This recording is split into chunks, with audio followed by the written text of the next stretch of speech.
এর আগের ভিডিওতে তোমরা দেখেছো আমি আমার নানির বাড়ি আসছি, আর নানির বাড়ি থেকে আমরা মেলায় আসছি। এখানে আমার মা, মামি, মামা, মামার ছেলে মেয়ে সবাই চলে আসছি ঘুরতে মেলায়। আর এখানে মেলায় ছিল ব্রেক ডান্স, নাগরদোলনা, আরো অনেক রকম খেলার মজা করার আসছিল। আর আমরা সবাই ভাবছিলাম যে ব্রেক ডান্সে উঠবো, আর আমরা টিকিট কেটে ফাইনালি ব্রেক ডান্সে উঠে পড়ি। আর যেহেতু এর আগে কখনো আমরা ব্রেক ডান্সে কেউ উঠিনি, তাই ভাবতেও পারিনি যে আমাদের সাথে এমন হয়ে যাবে। সেটা এত ভয়ঙ্কর হবে আমরা কোনোদিনও কল্পনাও করতে পারিনি। আমি প্রথমে ভাবছিলাম সেটা খুব মজার হবে, কিন্তু ওখানে উঠে বুঝতে পারি আমার মোবাইল যে কোথায় গেছিল, তার জন্য আমি ঠিকমতো ভিডিও করতে পারিনি। যেটুকু ভিডিও করেছি তা তোমাদের কাছে তুলে ধরার চেষ্টা করছি। জাস্ট তোমরা শুধু একবার আমাদের চিৎকার শোনো, তাহলেই বুঝে যাবে আমরা কতটা ভয় পেয়েছিলাম।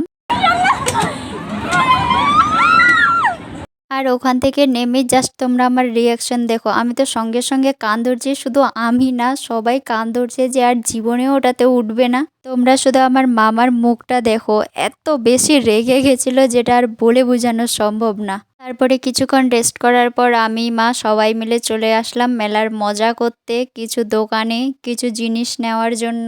আর সেখানে এত বেশি গরম ছিল যে আমরা ঠিকমতো ঘুরতেও পারিনি, হাঁটতেও পারিনি। আর আমি ওখানে গিয়ে সঙ্গে সঙ্গে এই মিনি ফ্যানের দোকানে আসি, কারণ এটার তখন খুব দরকার ছিল, আর আমি আগে গিয়ে ওটাই নিয়েছিলাম। তারপরে ওখান থেকে বেরিয়ে আমরা চলে এসেছিলাম একটা হোটেলে, কারণ ওখানে খাওয়ার মতো পরিস্থিতি ছিল না, এত গরম ছিল। আর আমরা হোটেলে এসে ভালো মতো ফ্রেশ হয়ে খেতে বসে যাই। আর সেখানে কেউ নিয়েছিল ভাত, কেউ রুটি, যার যেটা পছন্দের সে সেটাই খেয়েছিল। আর আমি রুটি খেতে তেমন একটা পছন্দ করি না, তার জন্য আমি ভাত নিয়েছিলাম। আর খেতে খেতেই এত জোরে ঝড় বৃষ্টি আসছিল যে আমাদেরকে হেঁটে হেঁটে বাড়ি আসতে হয়েছিল, আর কারেন্টও চলে গেছিল। তো যাই হোক, মেলার দিনটা আমাদের সবার এরকমই কাটছিল, কখনো ভয়ের কখনো আনন্দের।